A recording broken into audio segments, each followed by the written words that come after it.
Bom, pessoal, agora a gente vai resolver o questionário 2 de hidrodinâmica, que é sobre a equação de Bernoulli e algumas aplicações práticas desta equação. Mas primeiro a gente vai resolver o exercício 1 e 2, que retoma as equações da vazão e da continuidade, tá bem? A questão 1 tem o seguinte enunciado. Na figura abaixo, água doce atravessa um cano horizontal e sai para a atmosfera. Então, pressão aqui na seção 1, que está em contato com a atmosfera, né, vai ser igual à pressão atmosférica. E essa água atravessa essa seção com uma velocidade V1 de 10 metros por segundo. Os diâmetros, né, dos segmentos do tubo são 10 centímetros na parte mais espessa, né, mais larga, e 5 centímetros na parte menos larga. Tá? E pergunta qual é a vazão com que a água passa aqui pela seção 1. Para isso, então, a gente vai precisar da equação da vazão, tá bem? O que a gente sabe? A gente sabe a velocidade, né, nessa seção A1 de 10 centímetros, 10 metros por segundo. A gente não sabe a área, mas a gente sabe o diâmetro. E com o diâmetro, a gente pode calcular a área, tá bem? E o produto da área vezes a velocidade é igual à vazão, tá? Então, a primeira coisa que a gente tem que fazer é calcular a área. A área de uma seção circular é igual a πr ao quadrado, tá bem? Então, primeira coisa, a gente calculou o raio, né? Raio é a metade do diâmetro. Como o diâmetro aqui na seção 1 é 5 centímetros, né? O raio, então, vai ser 2,5 centímetros. Transformando para metro, então, a gente tem 0,025 metros, tá bem? Porque a gente vai calcular a vazão em metro cúbico por segundo, tá bem? Por isso que eu transformei para metro.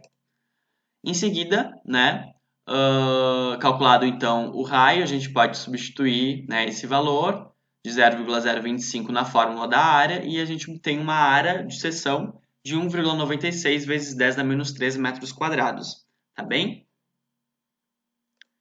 Então, calculada a área, a gente pode calcular a vazão na seção A1, né? A vazão na seção A1 é o produto da área dessa seção vezes a velocidade com que o fluido atravessa V1, tá bem? Aqui o V ficou maiúsculo, mas é um V minúsculo de velocidade, tá bom, gente? Então, 1,96 vezes 10 a menos 3 metros quadrados, que é a área, vezes 10 metros por segundo, que é a velocidade. Isso resulta numa vazão de 1,96 vezes 10 a menos 3 metros cúbicos por segundo, tá bom? Então, esse é o resultado da questão 1. A questão 2 pergunta qual é a velocidade em 2. E aqui, então, né, para calcular a velocidade em 2, a gente vai usar a equação da continuidade, porque a gente sabe o quê? Que a vazão ao longo do tubo, ela permanece constante. Então, a gente pode dizer que a vazão em 2 é igual à vazão em 1. E a vazão em 1 a gente já calculou, né, que é 1,96 vezes 10 a menos 2, né? Então, a gente sabe que vazão, como vazão é área vezes velocidade, a gente pode dizer que a a área 1 vezes a velocidade 1 é igual a área 2 vezes a velocidade 2. Mas a área 1 vezes velocidade 1 a gente já calculou, que é igual a vazão 1, Q1. A gente já tem o valor, né? Então a gente pode substituir Q1 é igual a 2 vezes V2, tá? Então, Q1, 1,96 vezes 10 a menos 2. E a gente quer calcular a velocidade em 2. Mas antes disso, a gente de novo tem que calcular a área da seção do tubo, né? Tá? Agora é a área 2. A área 2 então vai ser π vezes R2 ao quadrado. R2 é a metade do diâmetro 2, tá? Que é 10 centímetros. Né? Metade de 10 é 5 centímetros. Em metros, então fica 0,05 metros. Substituindo então na fórmula da área, πr ao quadrado, a gente tem uma área, né, da seção 2 de 7,85 vezes 10 a menos 3 metros quadrados.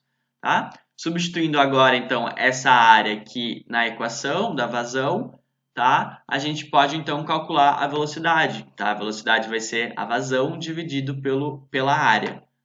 Então, a vazão de 1,96 vezes 10 a menos 2 metros cúbicos por segundo dividido pela área de 7,85 vezes 10 a menos 3 metros quadrados vai resultar em uma velocidade de 2,5 metros por segundo, tá bem? Então essa é a resposta da questão 2.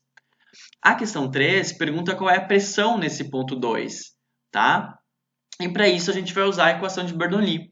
A equação de Bernoulli, ela expressa a lei da conservação da energia, né? A energia com que o fluido passa aqui pela seção 2 é a mesma, né? É a mesma energia com a qual o fluido passa aqui na seção 1, porque nesse trajeto entre as duas seções não há perda nem ganho de energia. A energia se conserva, tá? E essa conservação da energia é expressa pela equação de Bernoulli, que nos diz que a pressão no ponto 1 mais a densidade vezes a gravidade vezes a altura desse ponto, mais a densidade vezes a velocidade do fluido ao quadrado nesse ponto dividido por 2, vai ser igual à pressão no ponto 2 vezes a densidade vezes a gravidade vezes a altura do ponto 2, mais a densidade vezes a velocidade do ponto 2 ao quadrado dividido por 2, tá? A energia do fluido no ponto 1 é igual à energia do fluido no ponto 2, tá bem? Então, aqui, na questão 3, ele nos dá a pressão no ponto 1, ele nos dá a densidade do fluido, ele não nos dá, mas é água doce, tá? Então é a densidade da água. A gravidade, né, a gente sabe que é 10.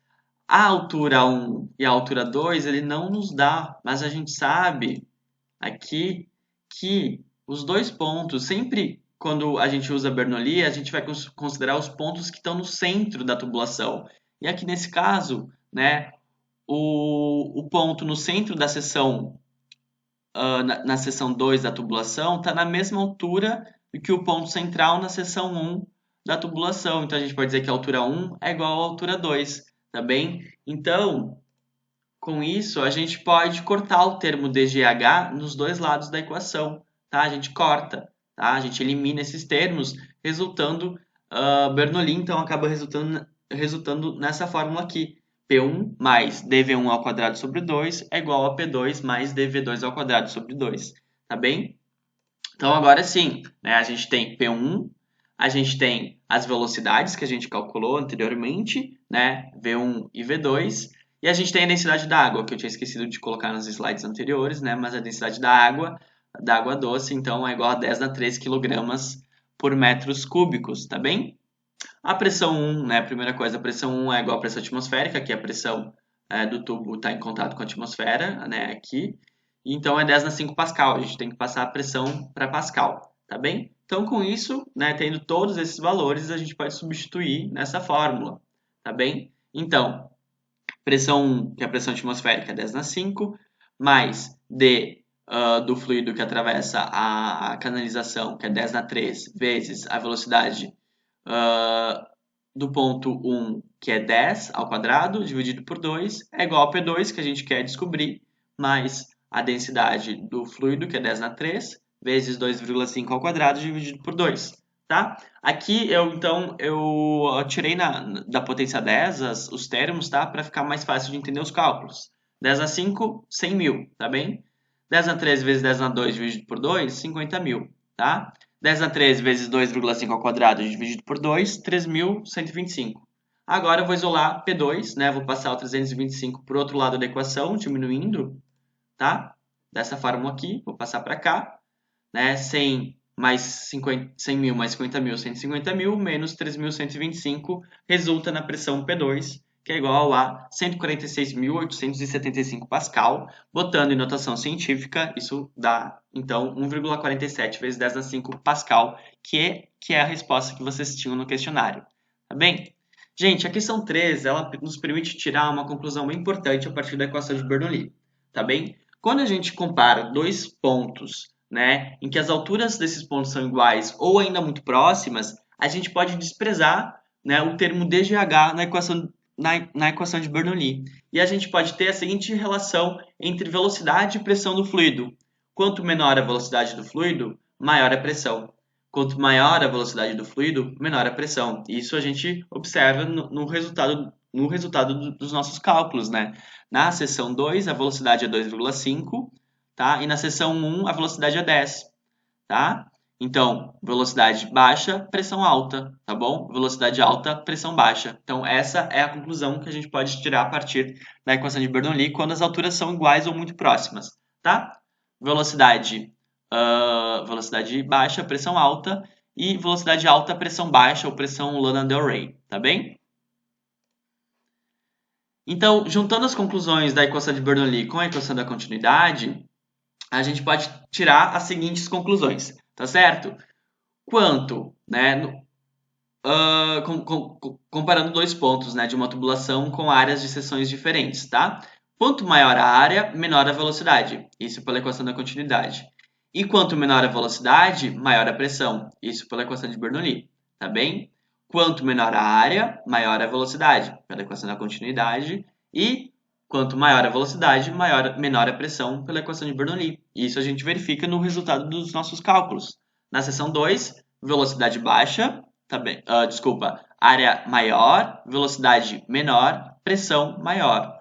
No ponto 1, área menor, velocidade maior, pressão menor. Tá bem? Então, essas são as conclusões que a gente tira a partir de Bernoulli, quando as alturas são próximas, né? Quando a gente pode desprezar o termo DGH, e juntamente com a equação da continuidade. Tá bem? E a questão 4 nos pergunta justamente isso, né? Se a gente não tivesse calculado, se a gente não tivesse os valores de velocidade, pressão e área nos dois pontos que a gente calculou, né, nas questões anteriores, como é que a gente poderia então relacionar as pressão 1 e pressão 2 e a velocidade 1 e a velocidade 2, né? A partir do que foi exposto, né? Pela equação da continuidade, né? Quanto maior a área, menor a velocidade. Então, a área de 2 é maior que a área de 1. Então, a velocidade 2 vai ser menor que a velocidade em 1, tá bem? E por Bernoulli, como as alturas são iguais, né? A gente despreza o termo DGH e a gente tira a seguinte conclusão: quanto menor a velocidade, né, maior a pressão. Então, na área 2, como a área é maior e a velocidade é menor, a pressão vai ser maior, tá bem? Então, P2 é maior que P1, tá? Gente, eu vou pular para a questão 6, porque a questão 6, 7, 8, na verdade, e 9, se não me engano, elas elas são algumas aplicações práticas dessas conclusões aqui, tá bem? A primeira delas é sobre a questão da sustentação do avião, tá? A questão 6 nos diz: a asa do avião é projetada de modo que a velocidade do ar que passa por cima dela seja maior que a velocidade do ar que passa por baixo. Desta forma, a pressão embaixo é maior que a pressão em cima da asa, originando uma força para cima que ajuda na sustentação do avião no ar. Verdadeiro ou falso? Então, olha só, aqui a gente tem um perfil da asa do avião, tá?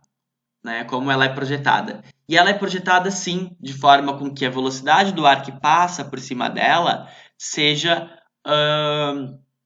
seja maior que a velocidade do ar que passa por baixo dela. Então a gente sabe que velocidade alta, pressão baixa. Então, se a velocidade que passa por cima da asa é maior, a pressão vai ser menor. E embaixo da asa, como a velocidade é menor, a pressão vai ser maior. Essa diferença de pressão, né, acaba resultando em uma força resultante, né? Como a pressão embaixo é maior que a pressão em cima, a gente vai ter uma força vertical e para cima, tá? E essa força, então, ajuda na sustentação do avião. Então, de fato, essa afirmação aqui está correta, tá bem? Um outro exemplo prático dessas relações é a questão do destelhamento, que é sobre o que fala a questão 7. A questão 7 nos diz o seguinte: em dias de ventania, um vento rasando no telhado pode causar o destelhamento de casas, que é o resultado de uma diferença de pressão que surge no exterior e no interior da casa. Perfeito, até aqui está correto, tá bom? De fato, o destelhamento se dá por uma diferença de pressão que surge no interior e no exterior da casa. Mas ele nos diz o seguinte: no exterior, como a velocidade do ar é maior, a pressão também será maior. Não é verdadeiro, né, gente? A gente sabe que velocidade alta, pressão baixa. Então, como no exterior está tendo ventania, de fato a velocidade é maior, mas a pressão não é maior, a pressão é menor, tá? E no interior, como a velocidade do ar é muito pequena, de fato, né, no interior a velocidade do ar é praticamente nula, não tem movimentação do ar, então a pressão também será muito pequena. Não, né? Tá errado. A gente sabe que velocidade baixa, pressão alta. Então a pressão no interior é maior que a pressão do exterior. E essa diferença de pressão, né, do interior para o exterior acaba resultando numa força, né, do interior para o exterior, que acaba resultando no destelhamento da casa, tá bem? Né? Empurrando as telhas de dentro para fora, tá bem? Então, essa alternativa é falsa. A questão 8 também se refere a dias de ventania, mas agora a gente vai aplicar o vento rasante nas janelas. A questão nos diz, em dias de ventania, o vento rasante nas janelas pode ocasionar a sucção das cortinas para fora da casa, caso as janelas estejam abertas, a quebra do vidro da janela, caso as janelas estejam fechadas. Então vamos verificar. A sucção das cortinas para fora da casa, caso as janelas estejam abertas. Vamos verificar aqui. Então, o vento fora da casa rasante vai ocasionar uma velocidade maior. Logo, a pressão fora da casa é menor. Dentro da casa, a velocidade é praticamente zero, né? Não tem vento dentro de casa, então a velocidade do fluido do ar, né, dentro da casa ela é muito baixa. A pressão então vai ser muito alta. Então, a pressão do interior vai ser maior que a pressão do exterior, o que vai resultar numa força, né, que vai empurrar a janela para fora, né? Caso elas estejam abertas e elas estejam cortinas, então essa força vai empurrar as cortinas para fora. Então, de fato, pode haver a sucção das cortinas para fora da casa. Não sei se vocês já verificaram que em dias de ventania pode acontecer isso. Tem muito vento fora, mas as cortinas são succionadas para fora de casa. É por causa dessa diferença de pressão que surge em decorrência da diferença da velocidade do ar de dentro e fora da casa. Essa diferença de pressão também pode ocasionar a quebra do vidro da janela, né? Não sei se vocês já viram, talvez, né, em casa ou em filmes, que às vezes em dias de ventania o vidro simplesmente, né, ele quebra e acaba projetando para fora da casa. E isso ocorre em decorrência da diferença de velocidade do exterior para o interior, né? Velocidade do exterior maior, pressão menor, velocidade do interior menor, logo a pressão é maior, o que faz, e se essa diferença de pressão for muito alta, pode resultar em uma força muito elevada que pode inclusive quebrar os vidros, tá bem? Então, a questão 8, ela é verdadeira, tá certo? A questão 9 nos fala sobre o efeito Magnus, tá? Ela nos diz: no futebol, o efeito Magnus ocorre porque a mistura do movimento de translação e rotação da bola, ao ser chutada de uma maneira específica, provoca ao seu redor uma diferença de velocidade do ar que a circunda e, consequentemente, de pressão, que por sua vez provoca um desvio na trajetória da bola. Verdadeiro ou falso? Muito bem. De fato, né, o efeito Magnus ele é ocasionado devido a um chute, né, específico que mistura movimento de translação com movimento de rotação. Essa soma do movimento de translação com o movimento de rotação provoca, né, uma diferença de velocidade do ar que circunda a bola. Então, de um lado a gente vai ter velocidade baixa do ar e do outro lado uma velocidade maior, né? A gente sabe então que velocidade baixa é pressão alta, né? E velocidade alta é pressão baixa. Essa diferença de pressão resulta em uma força, né, do lado da bola, de sentido do lado da bola, de pressão menor para o lado da bola com pressão maior, que vai então provocar um desvio na trajetória da bola, tá? Então essa questão é verdadeira, tá bem? E por fim, eu volto na questão 5, porque a questão 5 é uma aplicação da equação de Bernoulli, mas para uma tubulação de duas seções diferentes, né? Mas em alturas também diferentes, tá bem? Então, a questão 5 nos diz: água escoa dentro de um tubo, como mostra a figura abaixo, com vazão de 0,25 metros cúbicos por segundo. A área da seção 1 é de 0,25 metros quadrados e a área da seção 2 é de 0,5 metros quadrados. Sabe que a seção 2 está aberta à atmosfera, tá? Então, a pressão no ponto 2 vai ser igual à pressão atmosférica. E ela se encontra a 3 metros acima da seção 1, tá bom? Então, e pergunta para a gente determinar a pressão 1. Então, o que o exercício nos dá? A vazão da canalização, 0,25 metros cúbicos por segundo, tá bem? A área da seção 1, que é 0,25 metros, a área da seção 2, metros quadrados, a área da seção 2, que é 0,5 metros quadrados, a pressão do ponto 2, que é a pressão atmosférica, né, que a gente pode considerar então igual a 1 atm, que é igual a 10,5 10 na 5 Pascal, tá? E ele nos dá a diferença das alturas, H1 menos H2 é igual a 3 metros. Ainda a densidade da água a gente sabe que é 10 na 3 kg por metros cúbicos e a gravidade é igual a 10. E pergunta, então, a pressão em 1. Para isso, então, a gente vai utilizar a equação de Bernoulli, tá bem? Só que a primeira coisa que a gente tem que fazer é encontrar as velocidades V1 e V2, que a gente não tem, tá? Mas a gente tem a vazão e as áreas das seções, né, da tubulação. Então a gente pode calcular as velocidades, né, aplicando a equação da vazão. A gente sabe que a vazão no ponto 1, desculpa aqui, gente, eu esqueci de colocar por segundo, tá? Aqui, ó, tá? A vazão é metro cúbico por segundo, tá bom? Então, a gente calcula a velocidade 1 e a velocidade 2 a partir da equação da vazão, tá? Que é igual a área vezes a velocidade. A vazão em 1 é igual a vazão em 2, que é igual a vazão da canalização, que é 0,25 metros cúbicos por segundo. Então, a gente pode calcular V1, né, a partir de Q igual a 1 vezes V1. A vazão é 0,25, tá em metros cúbicos por segundo. Esqueci de colocar aqui de novo, tá? E a área já está em metros quadrados, então a gente pode, então, calcular a velocidade que resulta em 1 metro por segundo. Isso é a velocidade na seção 1. Mesma coisa aqui, a velocidade na seção 2, tá bem? Então, vazão da canalização é igual a 2 vezes V2. Então, vazão 0,25. A área 2, né, já nos dá em metros quadrados, 0,5. E a gente obtém, então, a velocidade V2, que é 0,5 metros por segundo. Com o cálculo das velocidades, a gente pode substituir todos os termos na equação de Bernoulli, tá bem? Então aqui, densidade, a pressão 1, que é o que a gente quer saber, a pressão aqui na canalização no ponto 1, a gente quer saber, né, deixa P1, a densidade é 10 na 3, vezes a gravidade, que é 10, a altura eu vou deixar a princípio como H1, tá? Depois vocês vão ver o que eu vou fazer, tá? A gente não tem o valor exato da altura, mas a gente tem o valor da diferença entre as alturas H1 e H2, tá bom? Vou deixar a princípio H1, mais a densidade 10 na 3 vezes a velocidade 1 ao quadrado dividido por 2. Isso é igual à pressão 2, que é igual à pressão atmosférica, 10 na 5 Pascal, mais densidade 10 na 3 vezes gravidade vezes a altura 1, que eu vou deixar como H1, depois eu vou substituir, vocês vão ver, desculpa, é H2, não é H1, né?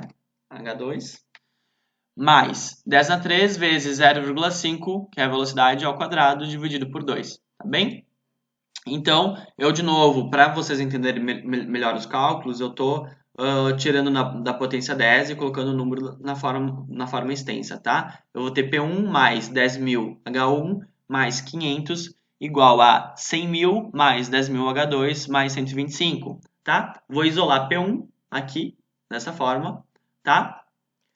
E o que a gente tem, gente? A gente tem 10.000 H2 menos 10.000 H1. A gente pode colocar, então, 10.000 em evidência, tá? Então, a gente pode transformar 10.000 H2 menos 10.000 H1 por 10.000 vezes H2 menos H1. E H2 menos H1, a gente sabe que é 3 metros. Então, a gente pode substituir H2 menos H1 por 3. Então, fica 3 vezes 10.000, que é igual a 30.000, tá? E aqui, a gente tem 100.000 menos 500 mais 125 é 99.625, tá? Então a gente vai ter que a pressão P1 é 99.625 mais 30.000. Isso resulta na pressão P1 de 129.625 Pascal.